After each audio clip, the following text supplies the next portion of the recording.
विवेक कहते सार क्या है, असार क्या है, पाप क्या है, पुण्य क्या है, कर्तव्य क्या है, अकर्तव्य क्या है, धर्म क्या है, अधर्म क्या है, हम मनुष्य का परम कर्तव्य क्या है, यह सब ज्ञान सत्संग में होता है। पढ़ लिख करके विद्वान हो सकते हैं, अगर सत्संग नहीं सुनेंगे, क्या रावण विद्वान नहीं थे? लेकिन सत्संग नहीं सुने, संतों की शरण में नहीं गए, रावण की क्या दशा हुई इतिहास पढ़ने वाले जानते हैं। इसलिए यह सत्संग जो है विवेक जगाता है और बड़े भाग से यह सत्संग मिलता है। विनय पत्रिका में गोस्वामी तुलसीदास जी महाराज कहते हैं, जब द्रवहि दीन दयाल राघव साधु संगति पाइए, जही दरस परस समागमाधिक पाप राशि नसाइए। जब किसी मनुष्य पर विशेष कृपा परमात्मा की होती है, तब परमात्मा क्या देते हैं? सबसे प्यारी चीज उसे भेंट करते हैं, उनके मन में वो संस्कार को, भाव को जगाते हैं, तो उनको संतों का दर्शन और सत्संग प्राप्त करवाते हैं। सत्संग को सुनते हैं, संतों का दर्शन करते हैं, तो क्या होता है? तो पाप राशि, पाप का जो ढेर है पहाड़ का उनके मन में, संस्कार है, सागर है, जो पाप उनके जीवन में भजन करने नहीं देता है, संतों का दर्शन नहीं करने देता है, विघ्न बाधा खड़ा करता है। कुप्पा घाट में गुरु महाराज के समय की बात है, सत्संग हो रहा था विशेष रूप से, सबका प्रवचन हो गया था। गुरु महाराज के सामने माइक व्यवस्थित हुआ, गुरु महाराज मंगलाचरण गाने लगे। उसी समय बहुत से लोग गंगा में नहाने जा रहे थे। अररिया जिला के एक प्रोफेसर साहब, तो उनकी दोनों बेटी भी चली गई नहाने। बड़ी बेटी गंगा में नहाते समय बह गई और डूब गई। लोग दौड़कर आए, चलिए चलिए आपकी बेटी डूब गई, गंगा में बह गई। प्रोफेसर साहब कहते आप लोग बचाए नहीं? क्या कैसे बचा? तू तो बह गई, डूब गई। कहा एक तो मेरी बेटी डूब गई, एक घटना, मैं सत्संग छोड़कर चला जाऊंगा, गुरु महाराज साक्षात भगवान का प्रवचन शुरू होने वाला है, इस सत्संग में छूट जाएगा, ये दो सदमा को यह प्रोफेसर सह नहीं सकेगा, हम भी मर जाएंगे। बेटी डूबती तो डूबने दो, लेकिन सत्संग छोड़कर नहीं जाएंगे। नहीं गए, प्रवचन गुरु महाराज का सुनते रहे। आरती हुई, आरती के बाद प्रणाम करके दूर से तब गए उस जगह पर।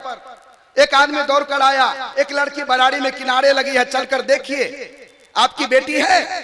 दौड़ कर गए तो उनकी बेटी किनारे में पड़ी बेहोश थी, उठा कर लाए। बहुत देर के बाद होश में आई, एक को बूंद पानी अंदर नहीं गया। जब होश में आए तो गुरु महाराज के पास ले गए। हुजूर मेरी बेटी डूब गई थी, हुजूर का प्रवचन हो रहा था, मैं उठकर नहीं गया। पाप जो है उसकी बेटी को डुबाया सत्संग छुड़ाने के लिए। प्रोफेसर साहब उठकर नहीं गए, पाप हार गया, पुण्य जो है जीत गया, गुरु की कृपा हो गई।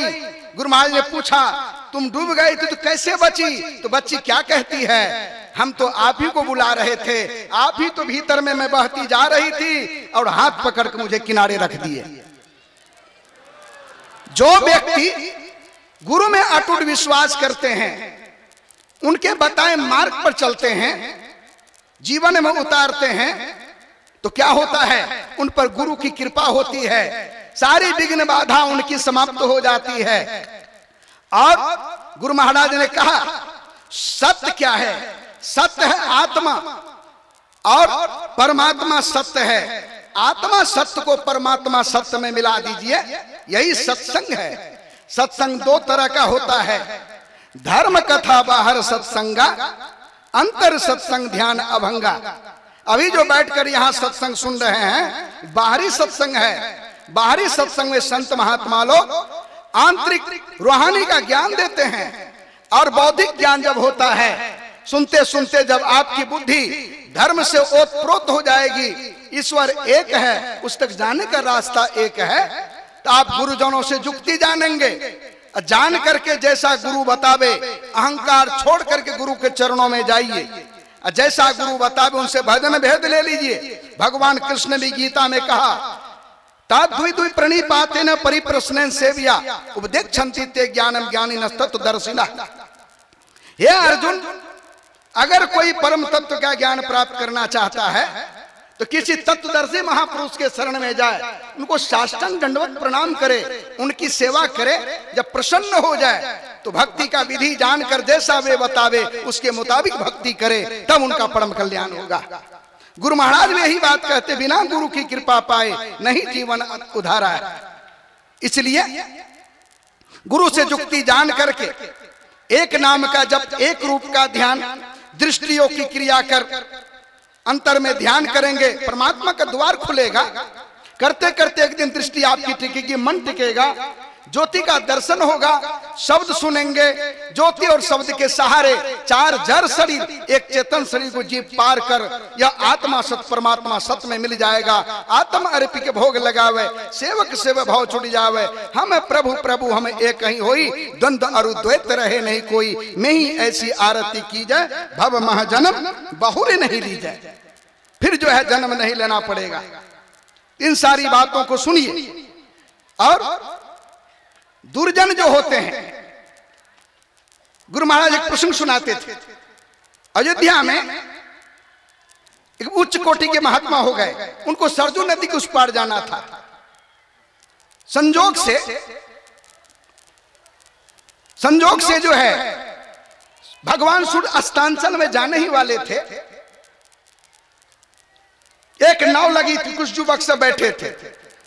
तो साधु बाबा ने नाविक से पूछा, मुझे उस पार जाना है, मैं बैठ सकता हूं? क्या बैठ जाइए। युवकों ने विरोध किया, नहीं बैठिए। फिर भी बैठ गए। नाव खुली, थोड़ा आगे बढ़ी ही थी कि युवक सबको बड़ा बुरा लगा, क्यों बैठे, लगे सताने, दाढ़ी खींचने लगे, उंगली करने लगे, पानी दे दे करके पूरा शरीर भिजा दिए।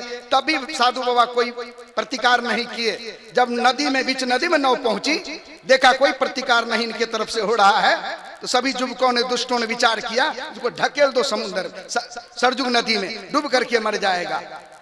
ढकेलने का जैसे विचार मन में उठा, आकाशवाणी हुई। परमात्मा इस अपमान को नहीं सह सके। आकाशवाणी हुई, क्या कहा, ऐ साधु, इस दुष्टों को कहो तो मैं नाव उल्टा दूं कि सब डूब करके मर जाएंगे। तो साधु बाबा ने कहा, हे प्रभु, आपकी मुझ पर इतनी दया है, नाव मत उल्टाइए, ये लोग अबोध है, ज्ञानी है। उल्टाना है तो इनकी बुद्धि को उल्टा दीजिए कि दुर्जन से सज्जन हो जाए। और जैसे ही सुबह आकाशवाणी को युवकों ने सुनी तो सभी चरणों में गिर पड़े।